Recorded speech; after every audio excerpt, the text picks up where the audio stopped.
Welcome back to High Stakes. Today, we will be discussing the following NFL matches that is happening on Sunday, September 10, 2023. We will be providing our team, total and prop picks for the day. Before we get started, please remember to subscribe to our channel and turn on notifications so you don't miss any of our videos. If you want access to our premium picks, you can check out our Patreon page. You can find the link to our Patreon page in the description and comments section below. Carolina Panthers vs Atlanta Falcons. Take Atlanta minus 3.5 points. And here is why.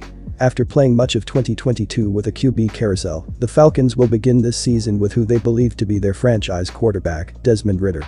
Ridder welcomes 8th overall pick Bijan Robinson. Ridder finished his 2022 campaign with just 2 touchdowns and played in only 4 games. The Falcons coaching staff feels he is ready. Atlanta gave him some needed protection as they took 2 offensive linemen in the draft, namely Matthew Bergeron, who comes in as a 6'5" guard out of Syracuse. Atlanta was a pretty strong on the ground a season ago, and the addition of Robinson and some depth on the offensive line will only bolster the ground attack in 2023. The Falcons averaged nearly 5 yards per tote with Tyler Algier. The strong ground game helped Atlanta move the chains on third down as they finished 2022 in the top 10 in third down conversion rate. They also took advantage in the red zone as they came away with touchdowns on 55.56% of their drives that made it inside the opponent's 20. The Falcons threw it at one of the lowest rates in the NFL last season, and their completion rate saw them in the bottom 10. With wideout Drake London adding another year of experience with Ridder, the Falcons could open up the playbook a little more this season. On the defensive side of the ball, the Falcons had their struggles. Not only were they bottom 10 in yards allowed per play, but they were one of the worst third down defenses in football. They were especially exposed through the air, but they are hoping late-round pick DeMarco Hellams can add some depth in the secondary as they were exposed for 7 yards per completion last season. This was among the highest yards per pass completed in the NFL. Along with the lackluster pass defense, the front line didn't generate much pressure. Atlanta had the lowest sack rate in the NFL last season. Given the inexperience from Young, the porous pass defense could catch a breather early on, but they will need to solidify their run defense if they want to get off the field on third down. There are numerous uncertainties surrounding Carolina, particularly regarding how their offense will perform with a rookie quarterback leading the charge. In addition to Young's lack of experience, Thielen and Chark have been limited participants in practice this week, and there is uncertainty about their availability for Sunday's game. In contrast, the Falcons' offensive strategy appears to be clear, with Ridder having viable options in London and Kyle Pitts. Atlanta's ground defense demonstrated reasonable effectiveness last season, which suggests they may be able to thwart Carolina's rushing attempts and force the rookie quarterback into challenging third and long situations. In such scenarios, the Falcons are likely to fancy their chances. Therefore, I recommend choosing the Falcons to secure the victory at home. Our total pick is under 39.5 points. And here is why. As mentioned, Young is making his NFL debut with, at best, an unhealthy wide receiver room. As it stands, his top option might be fellow rookie Mingo. Atlanta was effective on the ground last season, and they add to the fold 8th overall pick Robinson, who was explosive at the collegiate level. On top of that, Ridder was used in only 4 games last season and will be a quasi-rookie of sorts, still figuring out the ebbs and flows himself. With this being an early division game with 2 run-heavy offenses, I expect this total to stay under the number. Houston Texans vs Baltimore Ravens. I like Baltimore to cover the spread.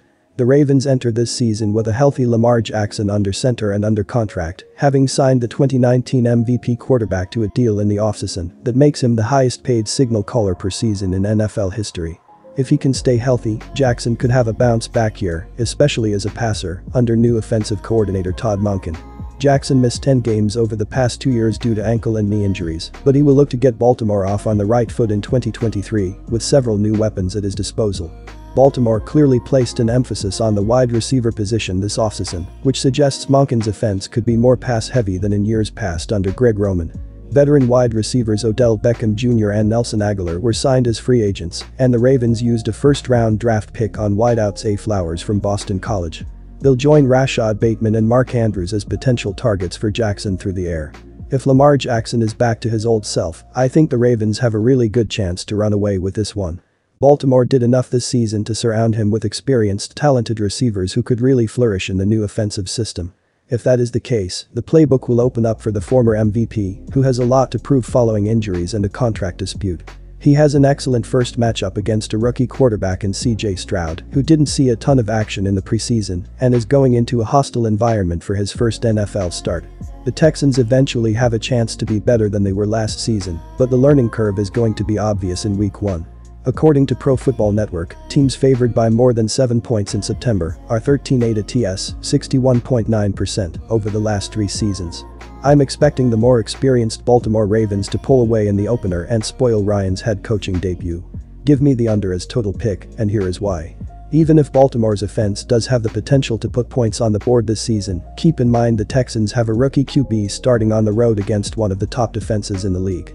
Offensively, it's very possible that we see the Texans try to set the tone on the ground with Dameon Pierce, which could eat some clock early in the game. Houston's new head coach is also a defensive-minded coach, and the franchise is very high on players like Will Anderson and Derek Stingley, both of whom could be key to keeping Lamar Jackson in check, both through the air and on the ground. For Baltimore, Jackson could be in for a big year, but he hasn't seen the field much over the past year, so it's possible he'll need a few weeks to get back in rhythm, especially with a new OC and a new system. Jacksonville Jaguars vs Indianapolis Colts. Take Jacksonville minus 4.5 points. Jacksonville is currently favored to win the AFC South after winning the division last season. The Jaguars went 9-8 and beat the Los Angeles Chargers in the wild card round before losing to the Chiefs. Last season, the Jags averaged 23.8 points per game, which ranks 10th, while throwing for 244 yards per game. To add to the offense, Jacksonville will have Calvin Ridley back after his suspension last season, when the Jags traded for him from Atlanta.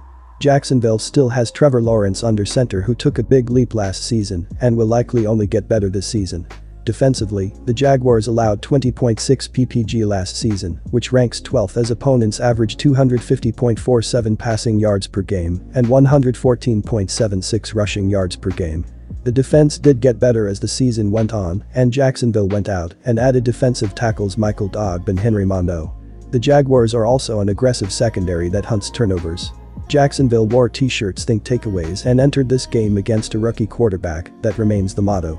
Jacksonville is playing away in this matchup, but obtaining the Jaguars with a spread of less than a touchdown presents an appealing opportunity. It's worth considering that Anthony Richardson is expected to encounter challenges in his inaugural NFL start, particularly due to concerns regarding his accuracy. Additionally, the absence of Jonathan Taylor is a significant setback for the Colts. On the other hand, Jacksonville's offensive prowess is expected to be notably stronger, especially with the inclusion of Calvin Ridley, who adds yet another dimension for the Colts' defense to contend with. Anticipate Jacksonville's defense applying early pressure on Richardson and generating opportune turnovers, which should contribute to covering the 4.5-point spread. Take the over 46.5 points. Indianapolis drafted what they hope is their franchise quarterback with the 4th overall pick in this year's draft, as they picked Anthony Richardson. Richardson is a dual-threat quarterback who can use his legs and arm, but his accuracy has been a bit of a problem. However, in the preseason, Richardson went 13 of 29 for 145 yards and 1 interception.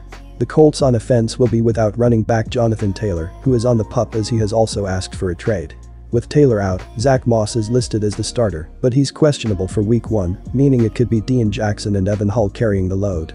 At receiver, Indianapolis will be led by Michael Pittman Jr. and also went out and drafted Joshua Downs. Defensively, the Colts allowed 25.1 PPG, which ranks 28th, as the defense was a big problem for Indianapolis last season. However, the defense has been praised this summer, and many people around the team expect it to be much better. But Shaquille Leonard is questionable, which would be a big blow to the Colts defense as he is the leader.